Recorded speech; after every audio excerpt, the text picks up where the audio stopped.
Where's Andy? Is he there? Yeah.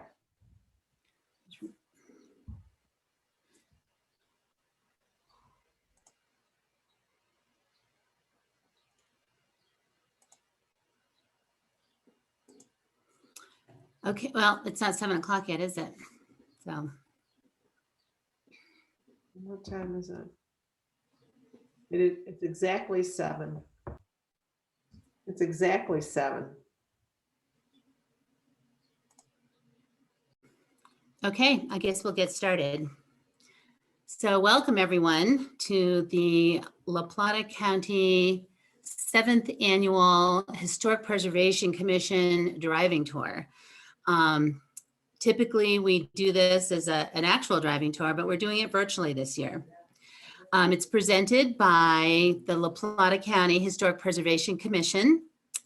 Our chairperson is Andy Gulliford. I'm Naomi Reese, and I'll be moderating this event. We're also joined by Ruth Lambert, who will be giving the Searcy Cabin presentation, Darlene Kuntz, Dr. Helen Ruth Aspis, Julie Coleman, who will be assisting John Horn with the toll road presentation, and Nick Kenziorski, who will be sharing the Tacoma power plant photos and Southwest Center resources. This is our first virtual tour. From 2014 to 2019, we presented driving tours of select areas of the county. 2020 was canceled due to COVID, and so this year, instead of canceling again, we thought we would try a virtual tour. Nothing beats the opportunity to get outside in the spring and the treat of lunch served up by the Grange. But the virtual format does give us a chance to present an area that could not have been done as an in-person driving tour, which is what we've decided to do here this evening. We hope you enjoyed this virtual tour and find lots of interesting information, even though we aren't outside. If you're not familiar with the Zoom format, or even if you are, I'll give you just a couple of tips about how we're going to be doing this. Only the historic preservation members can be seen or heard on the screen. All of you participants are hidden and muted. If you have any questions during the presentation, please type them in the chat box. Some of the members who aren't speaking will be monitoring the chat box. To find the chat box, you roll your cursor down at the bottom of the page, and a little chat icon window will come up. It'll appear as an option. Click on that, and the chat box should become available over on the side. Make sure that you're typing your question to all participants and to the commission, the members as well. When you type a question, a historic preservation member will either answer your question directly, or they'll save it and they'll ask the presenter of that section at the end of their presentation. If you think of other questions later, try putting them in the chat window when you think of them.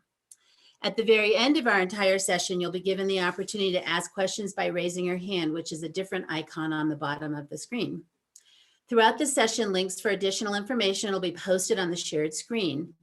Most of those links will also be posted in the chat window. Some of the links will be posted at the end of the session. The important ones will be posted at the end of the session on the shared screen again. Most of those links, to copy the links, you can cut and paste from the chat window, or you can screenshot the shared screen to be pasted into your own document, or you can just take notes. If you're not comfortable with any of those options, then after the presentation, visit the La Plata County website, the Planning Department page, and Historic Preservation is a subpage in the Planning Department page. You should be able to find what you need there. So what is the Historic Preservation Review Commission, and what do we do? Well, we make recommendations to the Board of County Commissioners for designations to the La Plata County Historic Register. Andy Gulliford is going to discuss that part of it in more depth later on in the evening. We also provide historic preservation education to the community in order to increase awareness of local historic preservation. We do these through driving tours annually, other community outreach, and also land use review. A recording of tonight's tour will be posted on the La Plata County Historic Preservation page. So you can share that with other interested people who may have missed tonight's presentation. The links for the Historic Preservation page and other lists that we discuss will be posted at the end of this session. Previous tour posters with maps are also posted on the Historic Preservation page. You can use the maps to partially take the tours on your own. Some of the properties that we visited are private homes, and so of course ask that you respect that and do not trespass or intrude on private property. However, many places are open to the public. For example, the 2015 cemeteries tour is entirely accessible. Also, the Animas Museum, the Pine River Historical Society, and parts of the old Fort Lewis are open to the public. I'm going to bring up another screen here. This one. So this is just to do a quick orientation. Tonight, our tour focuses on the Animas City to Silverton Toll Road, Electra Lake, and the Tacoma Power Plant. These three historic resources are located near each other. The toll road actually ran through Electra Lake, what is now Electra Lake. North of the lake, it turns and sharply, and then it heads down a very steep hill here, down to the Animas River, and then it continues north on what is now the railroad grade. This portion of the toll road is still there. It's on our register, but it really isn't accessible to the public, not without a whole lot of work. The north side of Electra Lake was also the original location of the Searcy cabin that Ruth Lambert's going to be discussing later. Then here's the southern portion of what we're talking about tonight, the southern portion of Electra Lake. South of the toll road, here is the Electra Lake Dam. And south of here, the toll road continues down to the Haviland Lake campground. This part of the toll road is accessible to the public and you can hike on it today from the Haviland Lake campground. You just have to park over at the south end of the lake. Then the flume from Electra Lake down to Tacoma is here, and Tacoma is down here on the Animas River. So that was just Naomi, I apologize for interrupting. We do only just see the introductory slide. We don't see the map. Oh, okay. So it says that I'm screen sharing.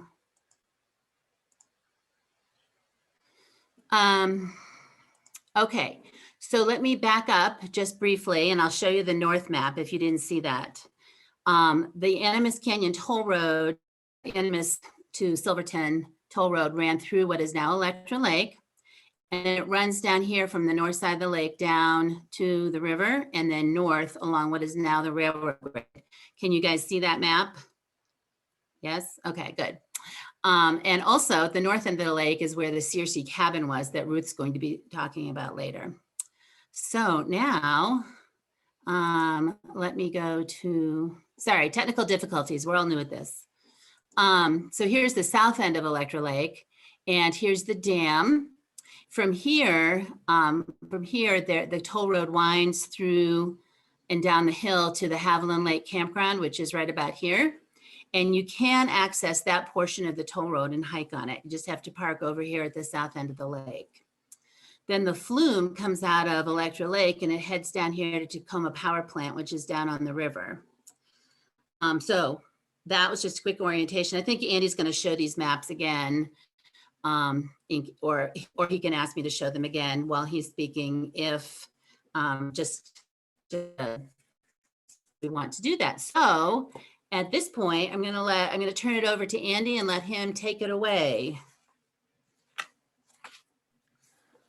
All right, well, thank you participants and everybody in La Plata County who is interested in our history that is with us tonight.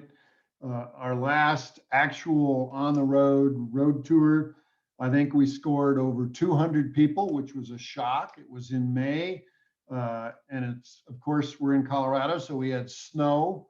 It was quite an event. It was great.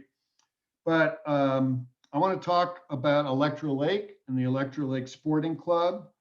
Then Julie Coleman will assist with questions for John Horn's presentation, which Amber Lamb from the La Plata County Planning Department will help with.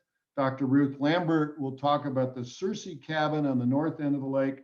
And then we'll come back and talk about the historic committee and our resources, our listing of historic sites on the La Plata County Historical Register, and that includes the wagon road. So a previous historical commission working with the La Plata County Commissioners were able to put the wagon road, that part of it in La Plata County, on the county register. It's on the state register. Parts of it are on the national register, especially as it goes into San Juan County up towards Silverton. So it's a pretty important historic road. But I want to begin with talking about the lake, Electra Lake, and this comes from a little pamphlet produced in 1994 by James M. Noland and Robert L. Beers, The History of Electra Sporting Club.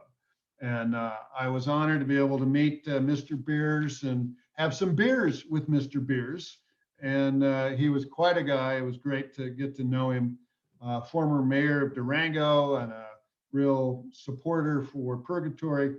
And so he helped write this little pamphlet.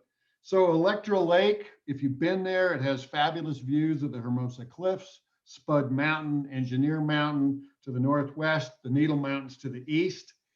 It's an artificial lake. It's a reservoir formed from a much smaller Bishop's Lake and then some farms and barns that were in the bottom of the valley there, which was traversed by Elbert Creek. The original wagon road, as Naomi mentioned, is underneath the waters, but yes, you can find it on the south end and it's there on the north end too. Problems getting to it on the north end because of a lack of easement, but on the south end, yes, you can get to the old wagon road from the northernmost outhouse at Haviland Lake. It's right behind the outhouse. The hill comes down and that's where the wagon road starts.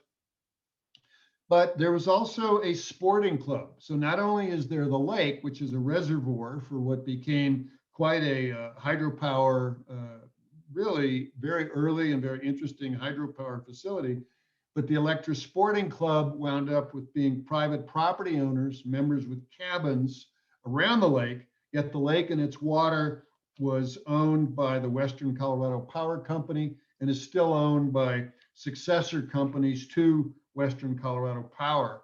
And I think Nick Konjorski from the Center of Southwest Studies will help us with some images, both from the Western Colorado Power Company archives at the center and of the Tacoma power plant. So that's what Electra Lake was about, was water storage to have a steep downhill amount of water going into the power plant and then back into the Animas River. So beginning in 1906, in Engineering News, there was a great story about the Tacoma plant and, quote, came then to our industrial world, water created electric energy and a great market for it among the mines of southwestern Colorado, water power generating 50,000 volts sent to Durango and Silverton. So nowadays we talk about the grid and being on the grid and off the grid. There was no grid in 1906. So this was really a revolutionary thing to have electricity in Durango and Silverton, and Electra Lake was a part of that. Water from Cascade Creek via a wooden metal, then a metal flume, water into this 960 acre reservoir. The dam, originally dam, was 750 feet long and 55 feet high. The foundations were 33 feet deep in solid rock. A higher dam was later proposed. The intake reservoir, and one of our historical commission members is Dr. Ruth Aspis. It was her ancestor who worked on that, and it is today called Aspis Lake. It's on the north end of Electra Lake, and it had 2 generating units. Electra Lake was 4 miles long, some of the best trout fishing in the state. All of this was helped along by Silverton lawyers William N. Searcy and Ben Russell. They started a club with memberships to embrace the property around the reservoir. Quote, it was in 1909 that a small group of foresighted, nature-loving, sports-minded outdoorsmen began what we now know as the Electra Lake Sporting Club, incorporated in 1916. But no way to get there. There wasn't a highway. 550 didn't exist. So how did you get to Electra Lake? How did you get to the sporting club? In a wooden bucket. You took the train from Durango to the Tacoma power plant, and then on a tram system, straight up 1,000 vertical feet in a wooden bucket.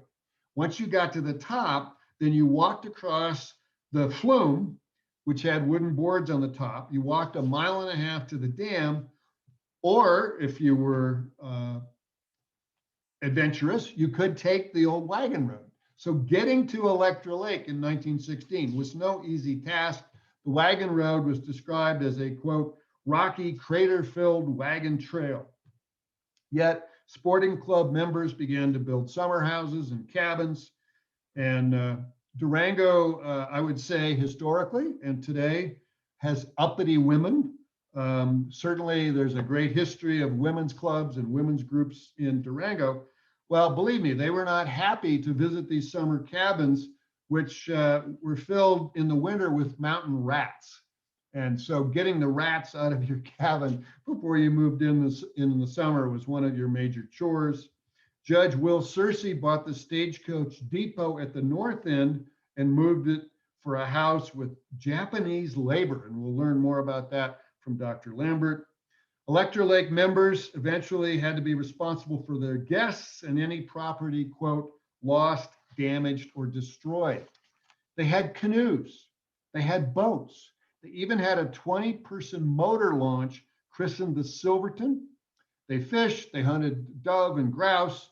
Eventually they had a fleet of metal boats, and some of those old relics can still be found on Forest Service property just below and just a tiny bit west of the dam, where they rust to this day. There's an old car down there too. I'm not sure what it is. I think it's a Nash. So Electra Lake had weekenders, summer residents, and even an ice house. Why did you need ice? Well, for milk, to keep all those fish fresh that you just caught, and for the famous Electra Lake highball. I'm a beer drinker. I'm not sure what that highball was. The recipe is uncertain, but perhaps one of our participants can help us with the exact recipe. So Electra Lake was intended to have an exclusive membership of only 100 families.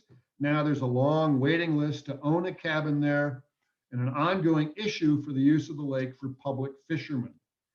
But it's open to the public. One of the great stories, I think, of Electra Lake, mentioned very briefly in this pamphlet, is a story about Mary Jane Clark and her children who run the Tualatin Gallery downtown.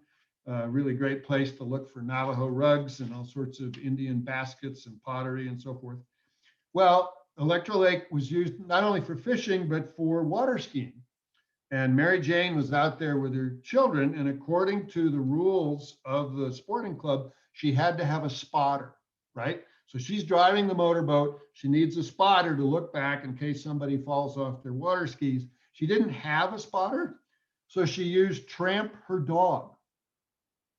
Not in the rules, but she had her dog sit on the other seat, passenger seat, put a little kerchief around the dog's head, put the dog in a coat, and pretended that that was the spotter. Well, she got busted, but I think it was a great gesture anyway. So beautiful wooden power boats were up there at Electra Lake. One of those is now the Turner's family. One of their boats is now at the Railroad Museum. It is gorgeous. Definitely stop in and see that. And as for the public, and this is pretty interesting, a federal law states, quote, water used for generation of power and under the auspices of the Federal Power Commission are in effect public waters and must be made available for the enjoyment of all. So that just goes to show that Electra Lake, even though the cabins are private, the waters are not. And so everybody gets involved in terms of how the public can access those waters. Right now, the lake is drained. Haviland is being repaired. Electra is being repaired. At one time, there were bald eagles close by, and hopefully they will return. As for the old wagon road, that's the rest of our program, and we look forward to any questions you might have. And so I'll now let it go back to Naomi, or do we just go on with Nick? Whatever's best. Yeah, let's just go right to Nick. If you're there and ready, let's just start with you. You can go ahead and I will stop sharing and you can start sharing yours.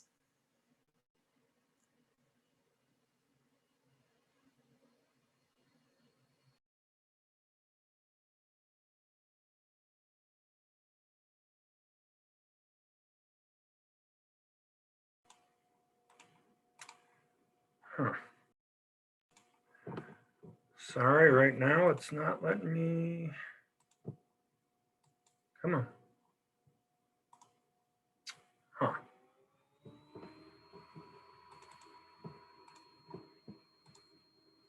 I swear this was working just a second ago.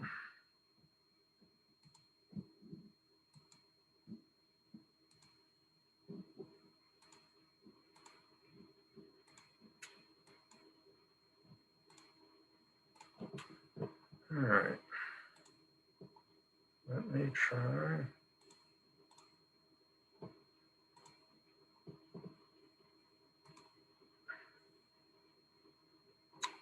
Huh.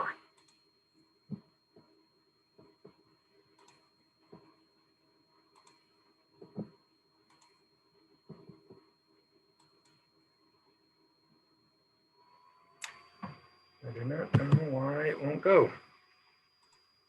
Your first slide is up, Nick. Yeah, I know, but I'm trying to just, is it showing the whole slide presentation or just one slide? You're good now. It's just showing one slide. Okay. Yes, I'm Nick Konjorski. I'm the Archives Manager at the Center of Southwest Studies. I'll be sharing some photos from our collections that relate to our virtual driving tour sites today. For those of you who don't know, the Center of Southwest Studies, we are a museum, archives, and library. We are based up at Fort Lewis College. Our history is we were founded in 1964. The college had actually created a museum as far back as 1956. And they began collecting artifacts and documents from the Southwest. As the collections grew, they wanted to find a better way to disseminate all that information to the public. And so in 1964, the center was founded with financial assistance from the Ballantyne family and the A.M. Camp family. For most of for the first 30 years or so, we were located at the top of Reed Library, if you're familiar with the main library on campus. And then in the late 90s, they began planning for a new building to house our growing collections. And we are currently in the building next to the concert hall, if you're not familiar where we are. So if you know where the concert hall, you can find us. This building officially opened in 2001, and Andy Gulliford was the director at the time, and he opened the building to the public. It was a very snowy January day, and we had a very good big crowd, so that was great. This is just a couple of views of how we store our collections in our research room there on the left. As Andy mentioned, we do have some collections that relate to the Western Colorado Power Company. The first one. Nick, heads up, your slide hasn't changed, just so you know. Huh. What do you see now? The cover slide. That's it? Yeah. I don't know what's going on. I can't, I keep switching slides, but nothing is, I can't get this thing to start. Huh. I'm sorry, I don't know why. Let's see. What do you see now? Just the cover slide still, but so you know. Are any of the slides moving? No. Huh. Because all they're doing is moving on my screen, and I don't know why.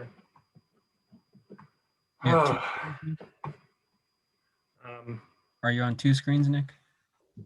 Possibly. I don't know why. And Naomi, what did you do to get yours to work?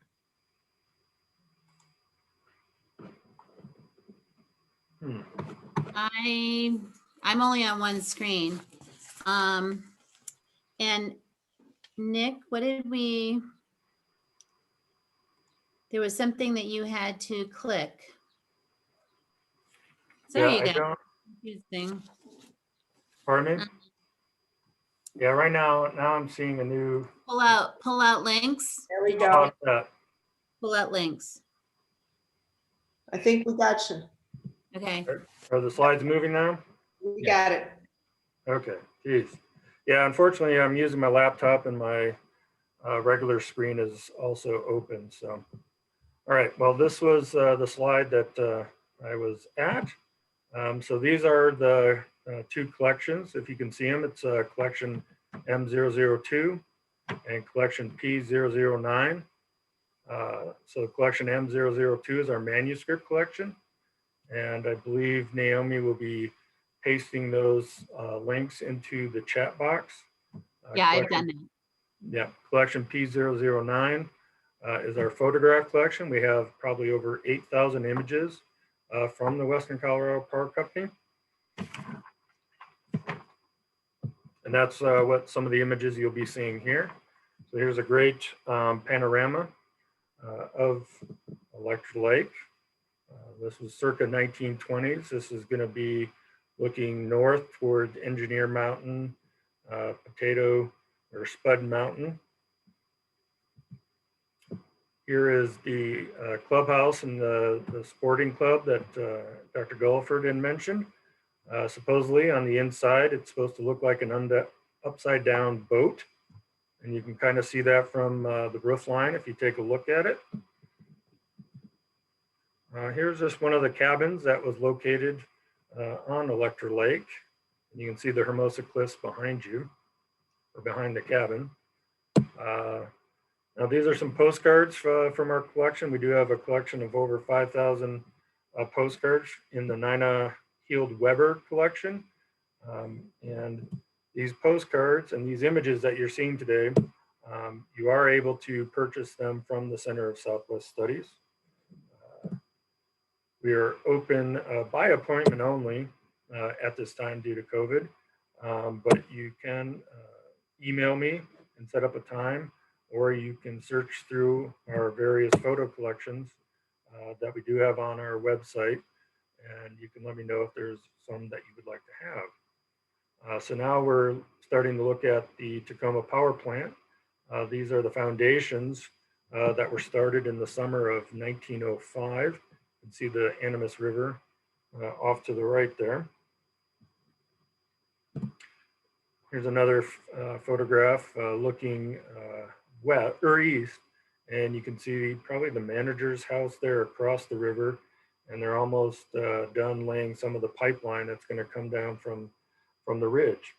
One of the interesting things about the Western Colorado Power Company, and what many people don't know, is as far back as 1891, a gentleman by the name of L.L. Nunn was the first to, or one of the first to show that alternating current could be used for industrial uses. So at the Ames power plant, which is over towards Ophir and Telluride, that was one of the first alternating current generating plants that could send electricity a long distance. If you don't know, Thomas Edison was focusing on direct current, and direct current can only go a short distance. So kind of the electricity that we use today, its big development happened right here in the San Juan Mountains.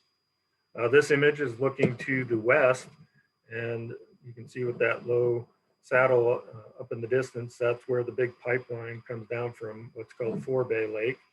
And you can actually hike to the edge of that cliff up there and look down on the Tacoma power plant. Here's an interior image with some of the generators. Eventually, more generators were added to the Tacoma power plant. Another nice interior shot shortly after construction finished.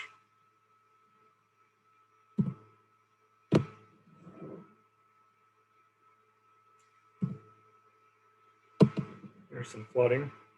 And so with the Western Colorado Power Company, what happened after L.L. Nunn and the Ames power plant demonstrated AC current could work, many communities here in Southwest Colorado started building their own power plants. So Ouray had one, Montrose, Durango. Many of you might be familiar with the Durango power Science Center. That is goes back to the 1890s, I think, in the mission style.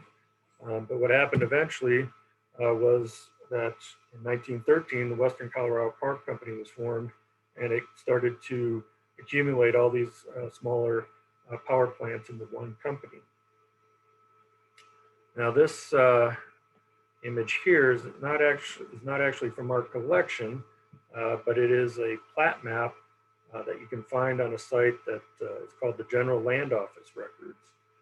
So off on the right-hand side, you can see where what is now Electra Lake was kind of designated as a marsh.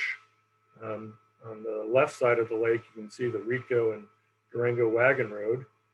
That went from Durango up to Rico, kind of passes by the north end of the Purgatory ski area. And then on the right-hand side, you can see the Silverton Wagon Road, and then kind of towards the top right corner, you can see it curves to the right. And on this next one is the adjoining plat. Up in the upper left-hand corner, you can see the road coming down to where it meets the Animas River and the railroad tracks. So these images are from, like I said, a General Land Office records, and these are some of the online resources that you would be able to use to research some of the materials or sites that we're talking about today. There's the center's website. Colorado Historic Newspapers, that's a nice website.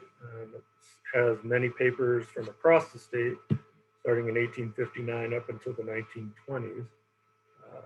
There are a lot of local La Plata County newspapers, along with other communities in the Southwest. And then the bottom one is the General Land Office records. It kind of goes via the Bureau of Land Management. But with that website, you're able to look up mining claims, homesteads, these plat maps. So they give you some idea of the early roads and the mines that were developing in Southwest Colorado at this time. Again, there's my contact information. So again, if you just want to know more about the Western Colorado Power Company, if you'd like to get some images, or if you'd just like to come up and do research on other topics, feel free to contact me at that email. And thank you. Great, thanks, Nick. Can you tell us how, if we wanted to hike to that overlook from Fort Bay Lake, how would we do that? Where would we start that hike from? You would start at Haviland Lake. So I think from the parking area, there should be a road-like structure that heads east. And eventually you should come to kind of the giant pipeline that comes out of Electra Lake. And then you just follow a road and it goes down to, you'll see another lake, and you just follow the road to its end and you'll be at Fort Bay. And then you make your way a little bit further east and you're right on the cliff edge there, and you can look down at Tacoma. I don't know if it's an official trail, but you just follow some of the roads that have been developed back in there. So if you go pretty much east, you'll hit it. So when you park in the parking lot and then you walk towards the campground, it's like the first road over on the right that goes to the east? Yeah, you don't actually go into the campground. I think it's some of the day parking there. I think there's restrooms. And then you'll head east, but you don't go into the campground at all. You'll be on the southern edge of it. Okay, great. Oh, Naomi, I can jump in. I've hiked out there 7 times and looked over that cliff.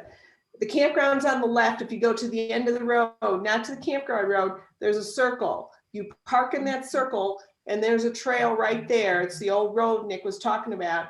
And then you just head straight up that and it takes you to everything he's talking about. So campground on the left, stay to the road to the right, circle, loop, park there, hit the trail. Great. And what kind of hike is that? It's I think it's 2 miles in, 2 miles out. Okay, great. Let me see. Have there been some small on the trees? So on the actual wagon road trail, so somebody is suggesting that, one of our participants is suggesting that there was, maybe a small blaze or I mean, the wagon road is pretty well marked. It's pretty well obvious, where you're going from there. But is there a marker at the beginning now that I can't remember if we have any sort of marker at the beginning of that trail, right? Just on the north side of the campground? Does anyone, Julie, do you know? Or Darlene, no? No. You crossed. Yes. I don't- So actually, you can connect with the trail at the Chris Park campground. So you can walk from Chris Park up towards Haviland, and you're on a segment of it. And then from the Haviland Lake campground at campsite number 39, right there, boom, the road appears, and you can take it to the base of the dam. Great. You know, and Okay. when you take that trail to Foreplay, you'll cross the road and there's a fence or a gate there, and the road continues on up to Electric Lake. So there's several places, and it's real obvious when you cross it, folks. You'll enjoy it. All righty, so let's go. We're now going to have, it was a pre-recorded presentation from John Horn about the Animas City to Silverton Toll Road. Julie, do you want to give a little introduction before Amber starts the presentation? Sure. Hi, everyone. This is Julie Coleman. The San Juan National Forest, I can't even remember the year. It seems so long time ago. Contracted with John Horn of Alpine Archaeology to record the wagon road. Gosh, oh no, Andy, do you remember when that was? Seems like maybe around 2010 or so. Yeah, exactly. 2010, 2011. Yeah. So John's a great historic archaeologist, and he did a lot of research on the wagon road. And he is kind of now the official expert on the wagon road. And so John, he had to be out of town this week today. So we pre-recorded his speech on the wagon road. Okay, thanks. Amber, take it away.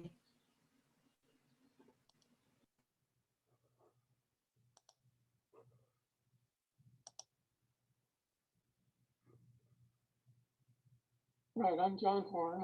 I'm with Alpine Archaeology in Montrose, and I'm going to be talking about the Animas Canyon Toll Road. The Animas Canyon Toll Road, also known as the Animas City to Silverton Toll Road, and other names,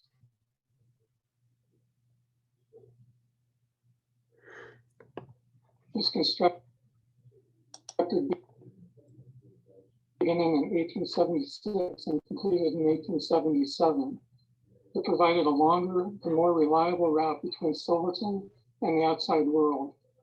It enabled freighting with wagons to reach the growing mining camp at least 2 months earlier in the spring and at least a month later in the fall, and the trails over the Continental Divide.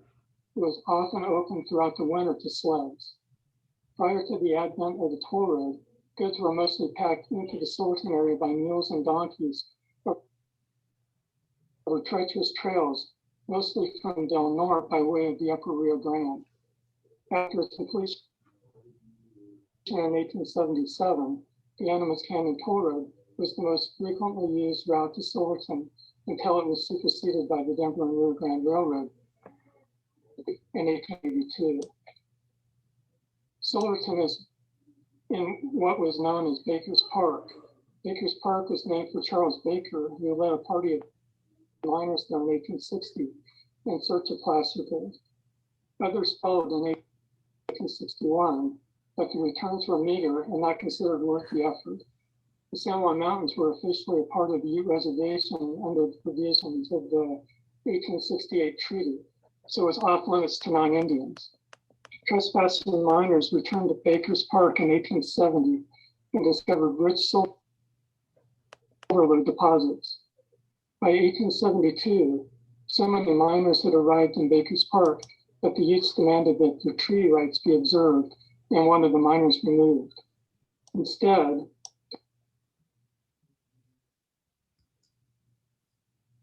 rich mineral discoveries spurred the U.S. government to engage in negotiations with the Utes that resulted in the Bruneau Agreement of 1873. As a result, the San Juan Mountains were removed from the reservation and open to legal mining. Mining settlements almost instantly sprang up in Howardsville, Eureka, Silverton, and Ouray. Silverton, founded in 1874, became a key mining center.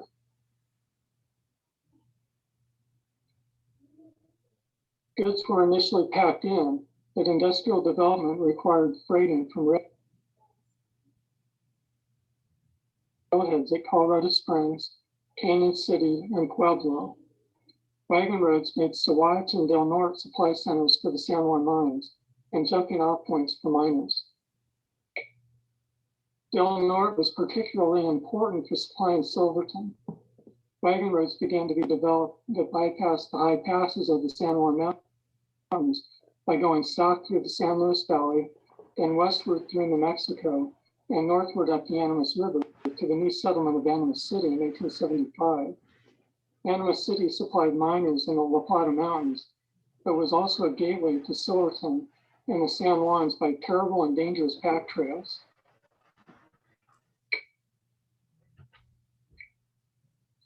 At the same time, wagon roads were built from Saguache and Del Norte with the Continental Divide into the upper Animas River drainage. Most notable was the Saguache and San Juan Toll Road that ran westward from Saguache to the Lake Fork of the Gunnison and followed south and over Stone Pass to Animas Forks and Mineral Point in 1874.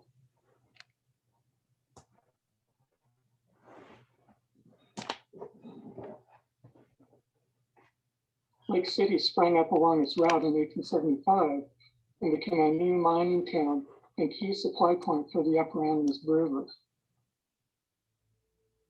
The steep terrain of the Animas River above Eureka defied making a good wagon road connection from Animas Forks to Silverton until 1878, though attempts were made beginning in 1874. Despite the marginal road over Stony Pass and a few other futile attempts at finding other suitable routes over the divide from the upper Rio Grande, Silverton desperately needed a good outside connection. The Animas Canyon Toll Road was the answer. The Animas Canyon Toll Road had conceptual forerunners in 1875, with some road and bridge work taking place in the lower Animas Valley that year. On July 26, 1876, the Animas Canyon Toll Road Company was incorporated by James L. Whiteman, Joseph W. Wallace, Joseph B. Fay, and Royal C. Bradshaw. Whiteman was the key figure.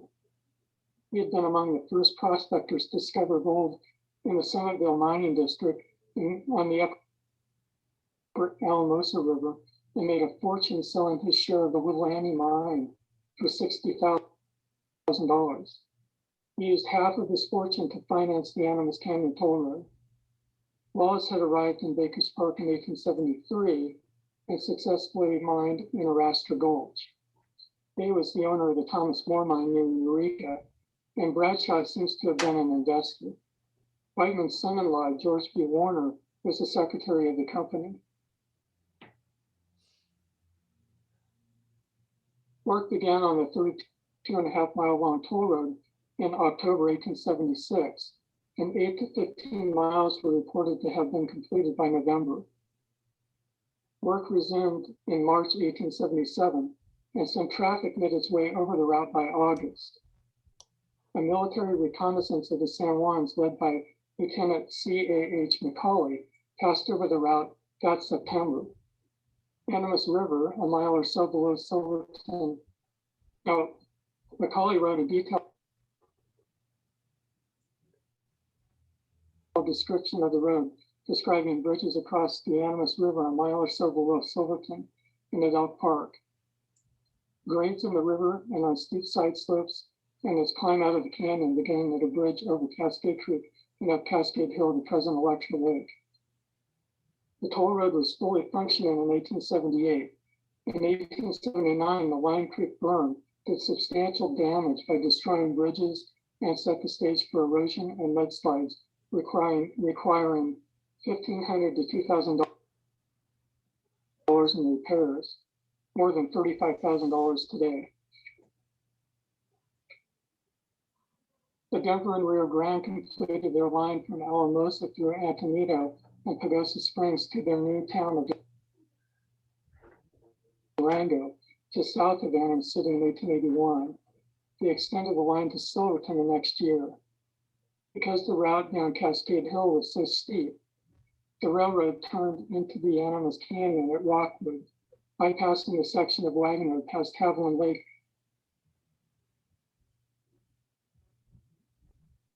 and through Electra Lake to what is now known as Cascade, where Cascade Creek enters the Animas River. This bypass section holds the best preserved sections of the wagon road. When Electra Lake was filled in 1904, most of the road in that section was inundated.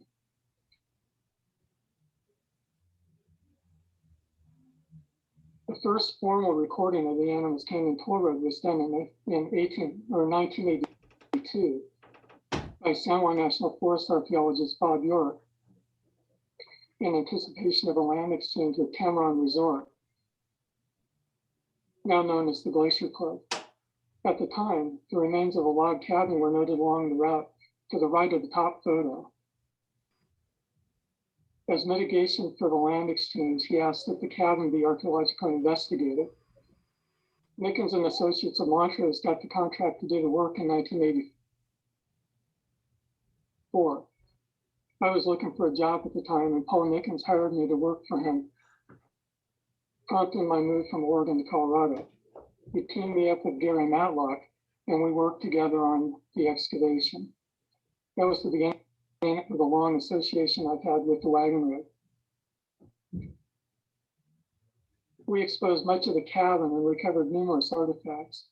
The charred log behind the fireplace gave us an 1878 date. The date and the cabin's location at a constricted spot on the road just north of the turnoff of the Rico Road suggested it may have been a toll house. Most of the artifacts were consistent with the 1878 tree ring date, and many were clearly related to freighting on the road. Since that time, numerous sections of the toll road have been recorded, so I'll take you through them from south to north. You'll notice the road segments do not run in sequential order, but are numbered in the sequence of their recording.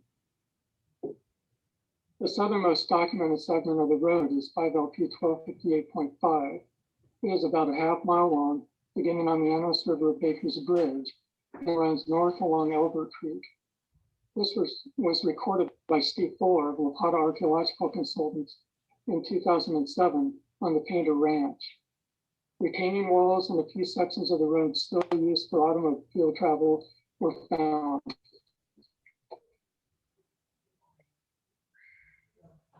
Segment 5LP 1258.1 overlapped much of what Bob York had recorded in 1982.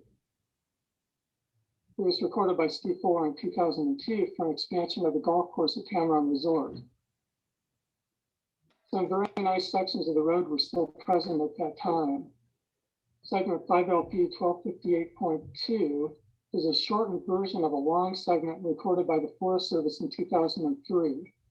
The Forest Service recorders seem to have gotten off track and reported existing roads to the Coast Park Campground area, to the Haviland Lake Campground area for a fuels reduction project. Steve Fuller returned to better record the section in 2007 at the request of the Forest Service. As a result, only a small part of segment 0.2 was kept, and new segments 0.6, 0.7, and 0.8 were newly recorded to the north. Segment 5LP 1258.6 has some good intact wagon road elements.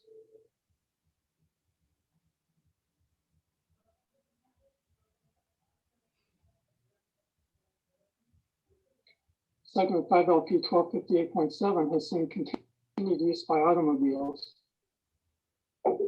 And segment 5LP 1258.8 to the Havilland Lake Campground has retained some good integrity. In 2007, Fuller also returned to segment 5LP 1258.3 that had also been recorded by the Forest Service in 2003. We better documented it from the Havilland Lake Campground northward to the Forest Service boundary. Adjoining segment 51258.3 to the north is segment 5LP 1258.12. Alpine Archaeology in Montrose was hired to do the work for Xcel Energy, Public Service Company of Colorado, for the Tacoma Power Plant, relicensing that included work at Electra Lake and the Electra Sporting Club property.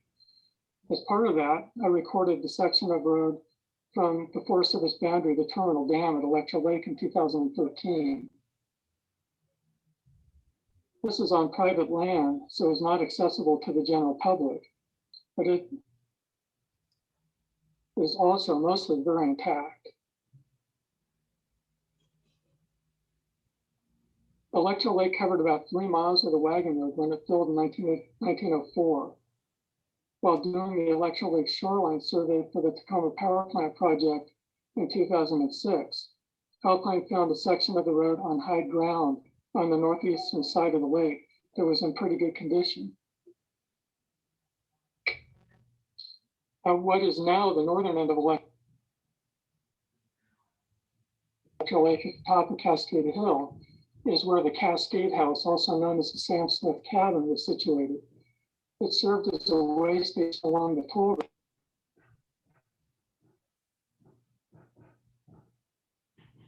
road and was an important headquarters for the packers to Silverton and Rico. After Electra Lake had filled, William N. Searcy purchased the cabin in 1911 and 1912. He dismantled the cabin and floated the logs across the lake to serve as a summer residence in the Electra Sporting Club development. It is still standing with minor modifications. Only a few artifacts have survived at the former location of the Cascade House, the site having been thoroughly obliterated by the construction of Stagecoach Dam in the 1980s. I'd been intrigued about the toll road down Cascade Hill north of Electra Lake and what might remain in the Animas Canyon between there and Silverton. About 2009, Julie Coleman and I hitched a boat ride across the lake and followed the toll road down to the Animas River. The condition of the road was remarkable. When a land exchange took more of the road out of federal ownership in Plata County, mitigation was determined to be recordation of any segments of the road not already recorded on Forest Service land. Alpine got the contract for the work and walked the entire route from the northern end of Electra Lake to about a mile below Silverton, recording what remnants survived. The first section was 5LP 1258.9 from the northern end of Electra Lake down Cascade Hill. This has some blasted sections of shelf road and numerous sections where the roadbed is supported by rock retaining walls. Near the bottom of Cascade Hill,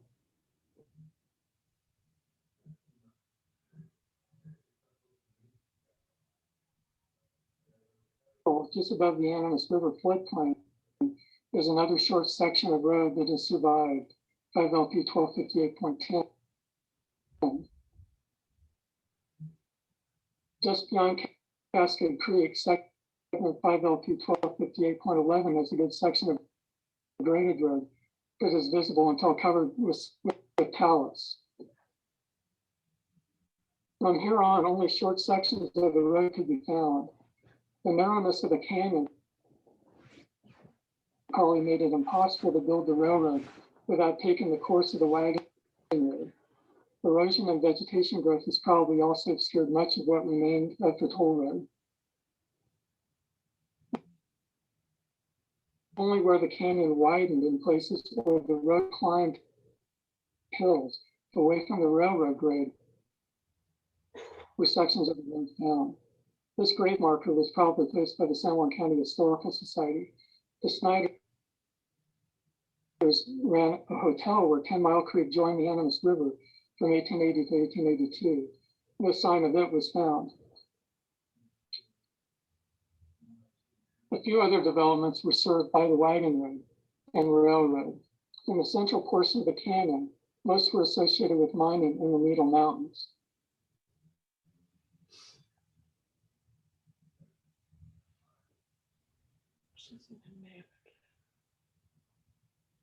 Segment 5SA 1468.8 and .9 are two other segments found on higher ground.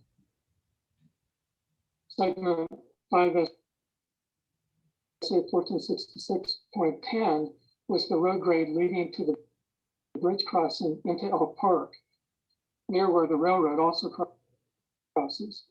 Elk Park had a hotel in 1880, and a dairy farm was situated there in 1881. Just below Silverton, no sign of the toll road bridge crossing the Animas River could be seen below the current railroad bridge. After crossing to the western side of the river, the road probably followed the existing county road northward from the Champion line to US Highway 550 before turning northeastward across Mineral Creek and into Silverton. So I'm sorry not to be there with you and to be able to answer any questions you might have, but I hope you found this to be interesting. So thank you.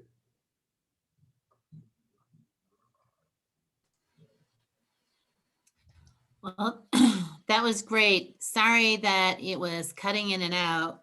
We did record it on kind of a windy day, and we were concerned that that might happen when we tried to play it back. So you might have questions about what it was that John was presenting, and Julie can answer any questions that you have. Just please post them in the chat window.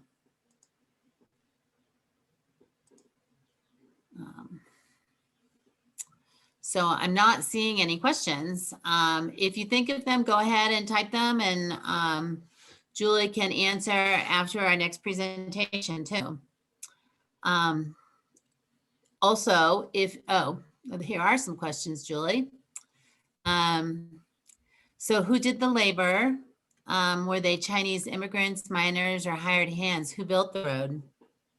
You know, we don't have any records that there were Chinese immigrants ever building the railroad, the wagon road. They're hired hands, hired laborers from the area. I don't think, you know, they didn't bring anyone out of town to work on it. It was And it local people wasn't the building miners the road. themselves? It wasn't miners? Yeah, we didn't have any records. Yeah, I don't think so. Is the northern portion open as the trail Contract today? laborers from no, the northern portion, you would have to walk across the railroad bridge from Silverton. And I mean, I guess you could do it once the railroad wasn't running, but if you got caught on that railroad when the train was coming, it would be pretty hairy.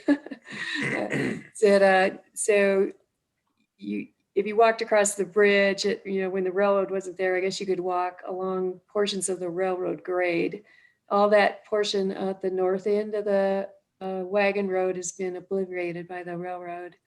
And I don't know that it was clear in John's, unfortunately, his talk was so hard to understand, but the wagon road was built between 1876 and 1878. And they sold the grade, the wagon road, to the railroad in 1879. But construction of the railroad didn't really start happening until 1881. So there's just this brief period between 1878 and 1882. Well, construction started in 1881. So 1878 to 1881, when you could actually use the wagon road. And then it was taken over by the railroad. So it had a really brief period as a wagon road. But when they built it, they intended it to be, they knew, even before they built it, they knew that the railroad would be on top of the wagon road. If somebody wanted to look at a map of the available or accessible segments of the toll road, is that available somewhere? There are interpretive signs at Chris Park and at Haviland Lake that shows where the railroad was on those interpretive signs. So that would probably be your easiest way to see the portions that are accessible. Okay. And then since the lake is And then, dry,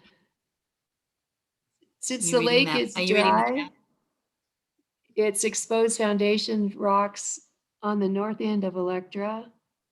It would be southwest of the Searcy Cabin area. There are pottery shards there as well. Curious to know if you have any information. I don't think any So- archaeologists have been in there since they drained the lake, have they? No, but that north end of the lake, and Ruth is going to talk about that Searcy Cabin, where the Stagecoach Dam is, that area. That's where it was called Cascade House. That's where that was before it got moved in the, once the lake was built. So those artifacts could be associated with that Cascade House. Then there's a question about, was Otto Mears the builder, since he had some involvement with toll roads in La Plata County? No, Otto Mears was not involved in this road. He was busy working on his other roads up in Silverton. It was, John mentioned the names, Whitman, and there were several others. Dempsey Reese was one of them. Wagner, and the son-in-law of that Whitman. So, but not Otto Mears. And do you know anything about the shoemaker who lived in the area just south of the Big Island before the lake was filled? Oh, no, I'd love to hear about that, but I don't know that story. Okay, so Sarah J., you will have to fill us in on what that story is somehow. Okay, so let's go on to Ruth. Ruth Lambert, Dr. Ruth Lambert is going to be talking about the Searcy Cabin that John Horn mentioned, and the Electra Lake Social Club. So go ahead, Ruth. Well, hello, everyone. Thanks for joining us tonight. And I'm hoping that I am technologically able to do this, but I'm going to talk about the Searcy Cabin and then a little bit about the life at Electra Lake, because the Searcy Cabin is part of the social context of the Electra Lake Sporting Club. And not moving.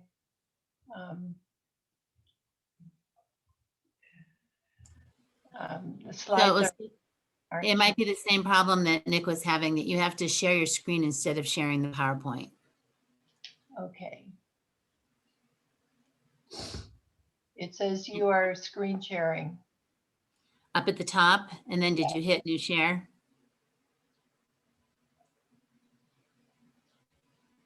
Somebody else has said unshare and then start again.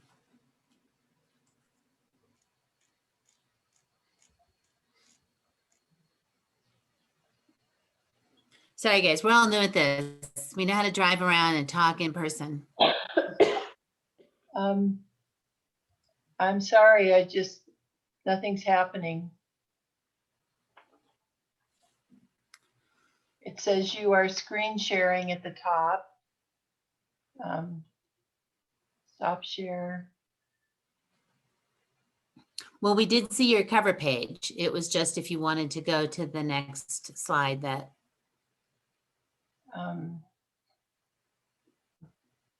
I can't seem to get it to move.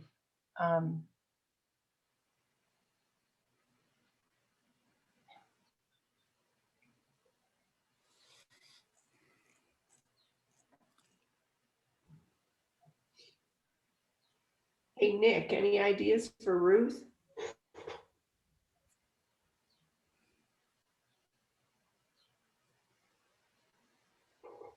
Oh, okay.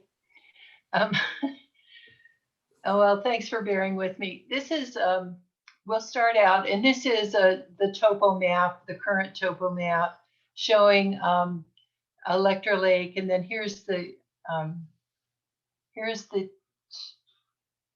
here's the canyon with that we've been talking about. The toll road comes here. This is Cascade Hill coming up here, and this is the location of where the Searcy cabin, which in its first life, which was Sam Smith's place, and then this is where it's moved to down here. So let's see. Here's a simplified map that shows this is Cascade Hill and Nicora, which was a very short-lived post office, which is down in the canyon, starting up Cascade Hill. And this is Sam Smith's place up here between near Aspis Lake and the Ignacio Lakes. Sam Smith homesteaded this area in 1876, and then he built a stage stop, which was known as Sam Smith's Place.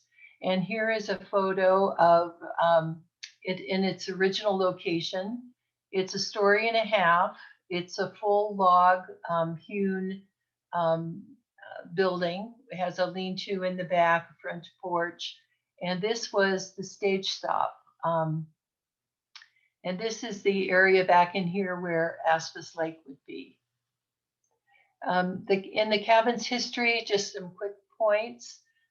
It was built in 1876, and it was always known as Sam Smith's Stage Stop, and it was located, at the top of Cascade Hill. It was a well-known rest stop where there were corrals. You could get food, you could stay overnight if you needed to, you could change your teams out. And in 1880, it was leased by Theodore Scotch, and he renamed it Cascade House.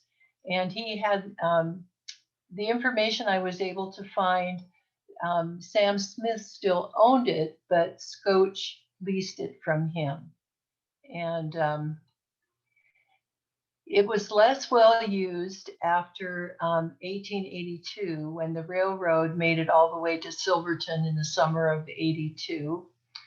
And so there was still some commerce that was coming down the toll road, and it was still used, but not as much as before, because mainly the corridor was the railroad route along the river. It was very little used after 1905, when the Electra Lake was completely full. So it was pretty lonely and isolated up there. And meanwhile, here's a photo. You can see that the lake comes almost up to the edge of the stage stop, and some fishermen in here. This is an undated photo, but we know it's between 1905 and 1912. So that 7-year window is when this photo was taken. It was purchased by Judge William Searcy in 1912. And William Searcy was a judge in Silverton, and quite well known, and became a district judge in 1911. And so he was an avid fisherman, and he was part of the group of men that formed the Electra Lake Sporting Club. I'll mention that some more in a moment. But most of the action was down at the south end of the lake. But here was this great log structure that was at the north end and not being used. So he purchased it in 1912. And he hired Japanese laborers, and they disassembled the entire structure. They numbered the logs, and they floated them down the lake, which is 3 miles, to a place known as the Big Cove. And that's where it was reconstructed. And so it was about a 3-mile move. And the Japanese laborers, I haven't come across this in any sources, but when you go to the census records, there were a number of Japanese laborers that were living in Rockwood, and they had worked on the railroad, and they were still in the Rockwood area. So I would suspect that some of those folks might have been the laborers that were used to disassemble and rebuild the cabin. This is an aerial shot of Electra, and you can see a couple of points. So way up here is where the cabin Sam Smith's stage stop was. This is called the Big Island. And I want to call your attention to this little island here. So I'm going to show you a slide in a moment. And this is where the Electra Lake Sporting Club, their clubhouse is. And I'll show some slides on that. The big cove is over here. So the cabin moved down the lake to the big cove area here. So in its new life, Sam Smith's stop became the Searcy cabin. And so there's a couple of points to note here. And most of this is from Alan Nosseman's Many More Mountains series of books. It is the oldest known original cabin still in existence at Electra Lake. So constructed in 1876, disassembled and reassembled in 1912. It's the last remaining building that's associated with the toll road that predates 1882. And it's the only known original station and hotel to exist in the San Juan Mountains. Now there is a remaining toll road station that was run by Charlie Johnson, and that is the toll road from Pocosa to Animas City. And there is the remains of, it's actually a private residence now. It's north of Bayfield, about 3 miles, where the toll road crossed, I think it's 501, the county road that goes north to Vallecito. So I guess this statement is referring to a station that's actually in the mountains, because it's not in the mountains, but that one still does exist. And that was recorded on a large project for Animas for La Plata County. And it's the only known extant building to predate the development and the filling of Electra Lake. And this is what it looks like, or looked like a few years ago. I took this photo several years ago, but this is the cabin. You can see that there's some changes. John Horn showed a very nice picture that was taken from over here, a historic photo that shows the back area of the cabin. But the front porch is new. This is an addition. It has a stone foundation. I'll show you that in a minute. And the dormer in front is new. And there's an addition that is a 1931 addition that's in the back. But let's look at some more pictures. Here's a close-up of this would be the northwest corner of the, let me go back for a minute. So here's the cabin, and the lake is down here about 200 feet. So there's a road that goes in front of the cabin, but it has a beautiful view of the lake, but it's not exactly on the lake shore. So this is the front porch that was added in 1912. And it has full hewn logs, axe hewn logs, or square notch logs. You can see these are the joineries of the front of the probably a large living room inside. This is the east side. You can see a little bit of the second story with the fish shingles up there, and the logs.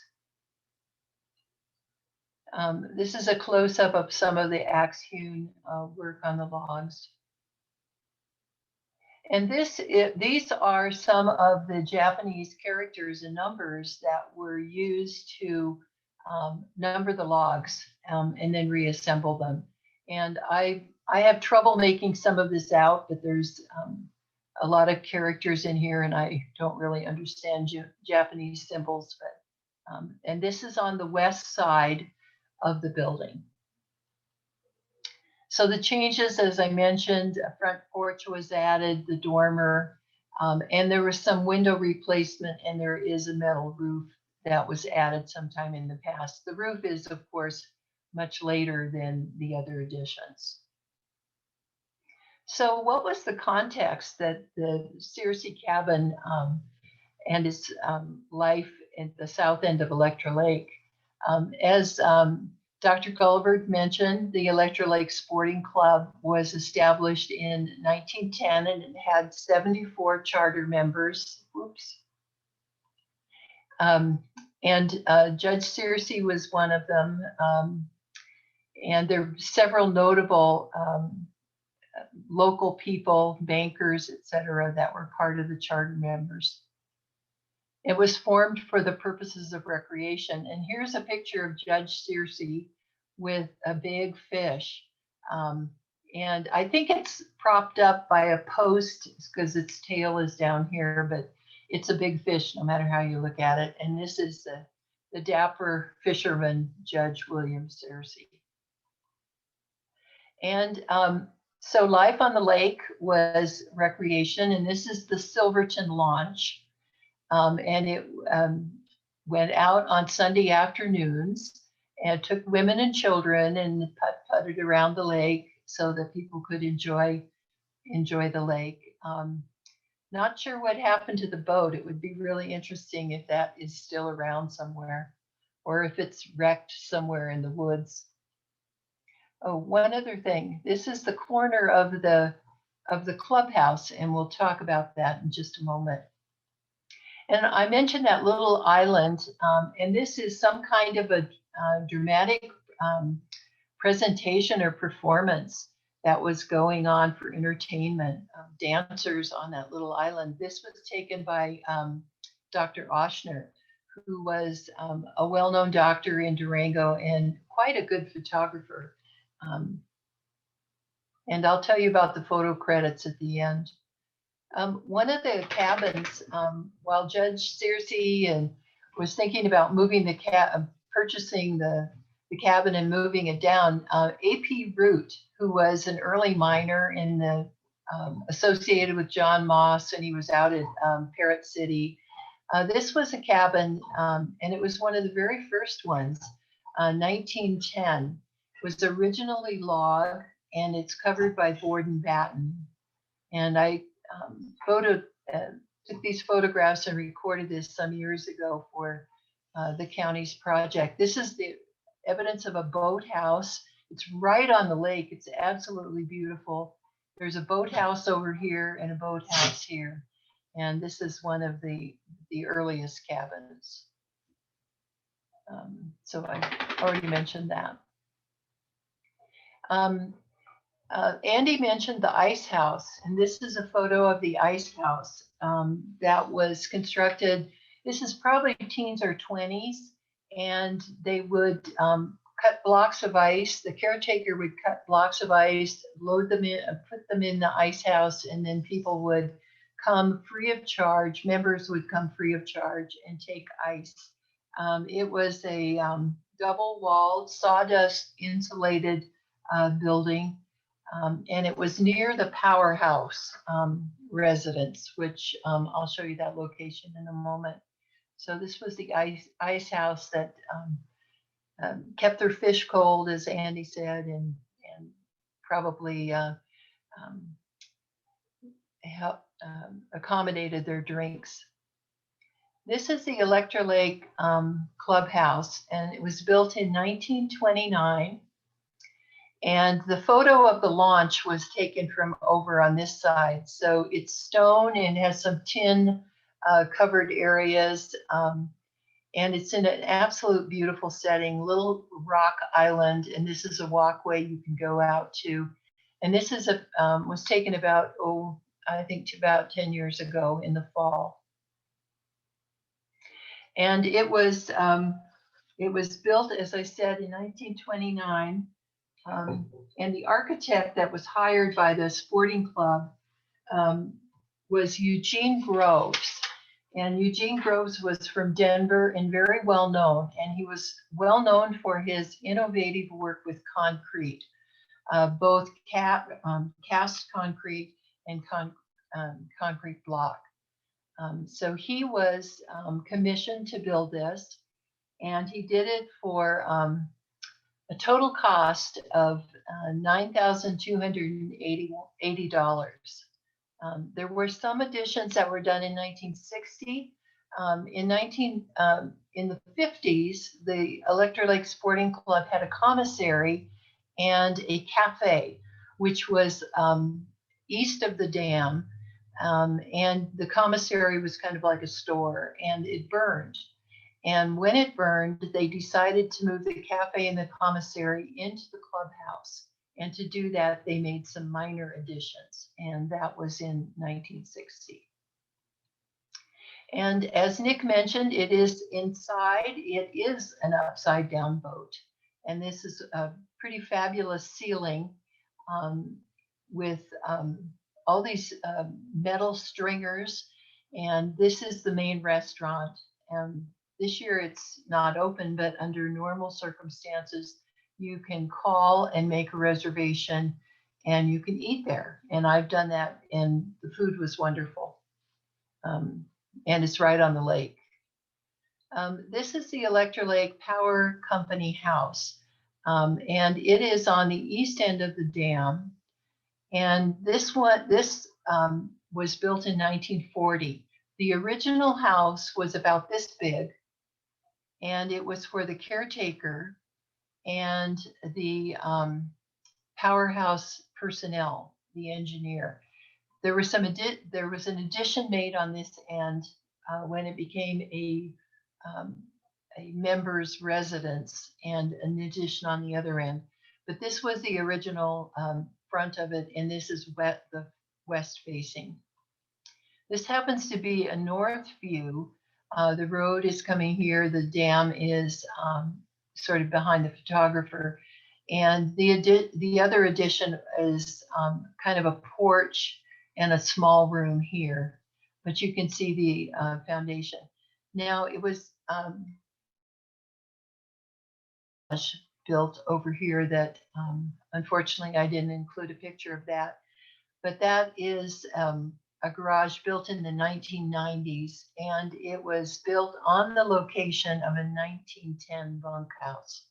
And the bunkhouse was for laborers for the dam, and then after the dam was constructed for some oversight. But that building no longer exists, and so a garage was built in that location. So the first house and bunkhouse were about 1910. As I mentioned, the current one is 1940, and then some additions on the south end and on the east side were in 1993.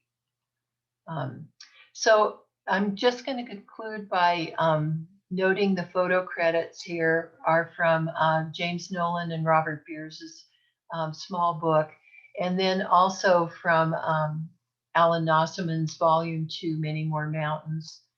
And these are the citations if you're interested. If you're local, these are the call numbers to get a hold of the books. The History of the Electra Lake Sporting Club is non-circulating, but you can read it at the Durango Public Library. And Many More Mountains is a circulating volume also at the Durango Public Library. So I'll leave those up. If there's any questions, I just have a thank you slide after that. So any questions, I'm happy to answer them. There is one question, Ruth, about is there a record that can be seen someplace of all the charter members at Electra Lake? Yes, there is. If you look at the history of the Electra Lake Sporting Club, that little book, it's kind of in two pieces. James Nolan wrote the first part, and it's the founding of the sporting club up to 1960. And then Robert Beers wrote the second part, which is 1960 to 1994. And there are two appendices. And the first appendix has all the charter members. And then the second appendix has all the members and the dissension of the membership. So, for example, AP root is member number 67, and then it shows who inherited that membership. And they're usually passed down through relatives or in-laws, but the two appendices for that little volume on the history of Electra Lake Sporting Club do list all the members through 1994. And then Ruth, could you explain, I know Andy's going to talk a little bit about the 100 properties list, but since you are one of the developers of that, can you talk about that just a bit? Yes.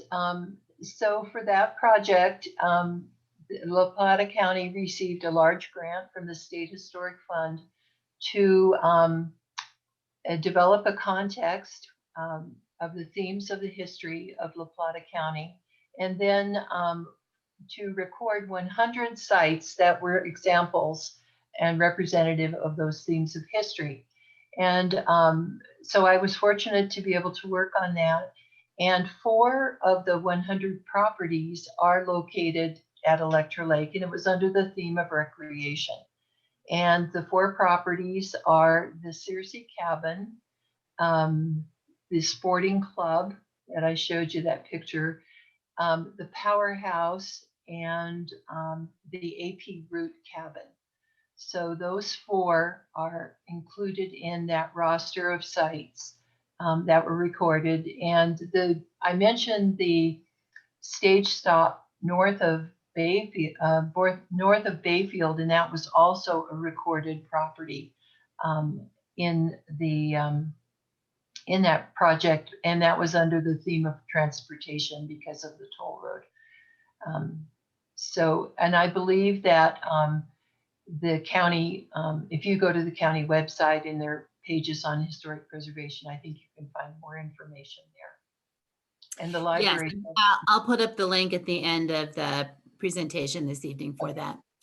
There was also a question, Ruth. I don't know if you know, was there a stage stop at Needles? I don't know that there was one. I have not read that there has been one. There was a schoolhouse there. Of course, that was much later than the Rico Rockwood Toll Road, which really took off from Rockwood. So I don't know about Needles. Okay.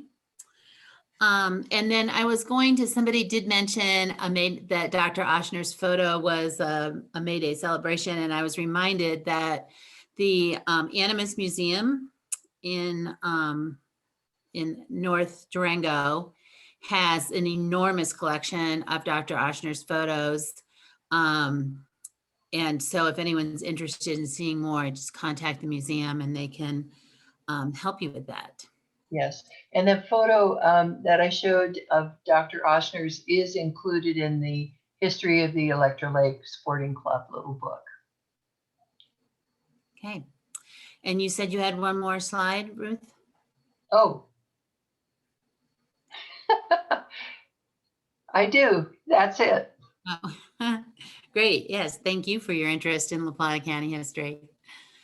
Okay, so next what we're going to do is just share some resources with you, and Andy's going to come back on and discuss that, the 100 properties list, the Historic Preservation Register, and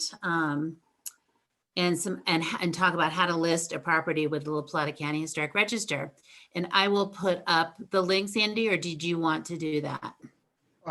Naomi, go ahead and put the links up. That's fine.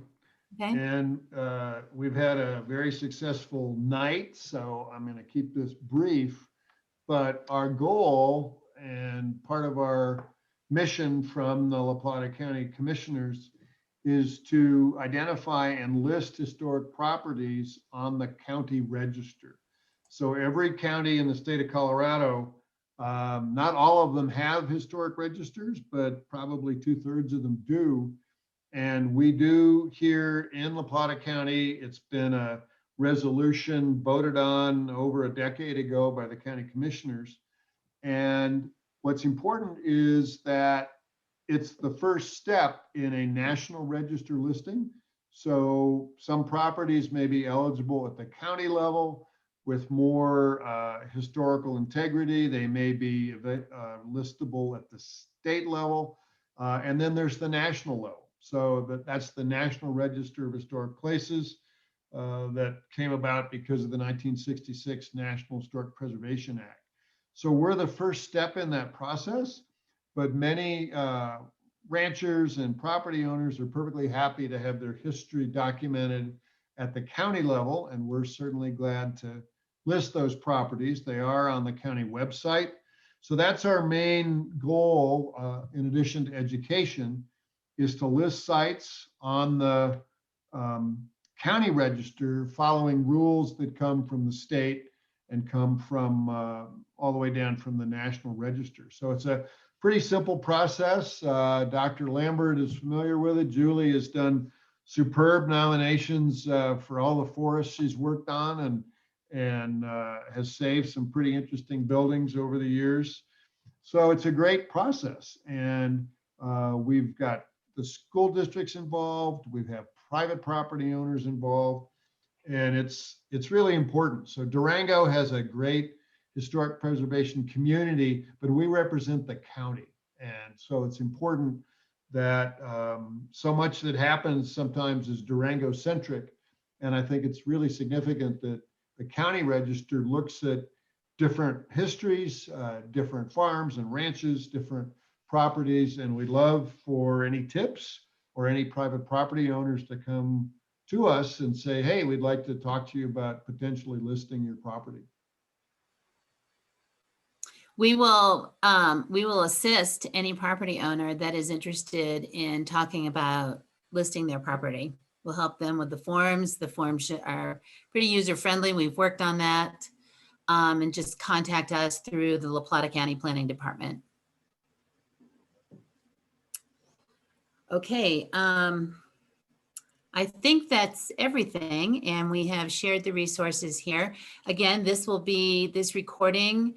If you missed something that you'd like to go back and review, this recording will be posted on the La Plata County Historic Preservation page, which is the subpage for the Planning Department. And we really appreciate everybody participating, and thanks so much to the presenters. Thanks to John Horn for recording this in advance, and Julie for backing him up, Andy for all that you did, and Nick and Ruth, thank you so much. And also to the other commission members. And I think we'll sign off for now, unless anyone has anything to add. Just thanks to the staff members we work with, Amber and Daniel have been really helpful. So we work with the La Plata planners, the planning division, and couldn't do what we do without them. Well, and thanks for everyone who attended. We really appreciate it. And yeah, we absolutely couldn't do any of this without our staff support. So I hope BOCC is listening to that. So, all right. Thanks, everyone. Bye. Bye.